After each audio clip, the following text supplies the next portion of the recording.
Saudara Muhammad tak patah arang di tengah keterbatasan dirinya sebagai tunawicara. Dia mampu bertahan di tengah himpitan ekonomi karena pandemi. Dengan bermodalkan kemampuan pemasangan jok mobil, dia berhasil menjadi pekerja produktif di perusahaan Danis Interior.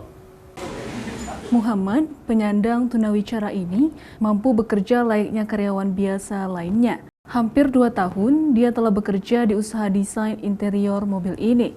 Dengan keterbatasan fisik yang ia miliki, tak menyurutkan semangat Muhammad untuk berkreasi dan menjadi karyawan produktif di tempat bekerja. Awalnya, sedikit terkendala saat berkomunikasi, namun hal itu tidak menjadi hambatan. Malah kini Muhammad menjadi orang yang percaya diri dalam berkomunikasi dengan sesama karyawan maupun dengan para pelanggan. Tak heran kini Muhammad sudah dikenal sebagai pemasang jok mobil yang dihandalkan di tempat usaha ini.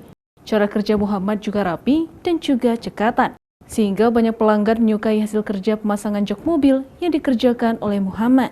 Dia bisa beradaptasi, dia bisa menyesuaikan diri dengan tim.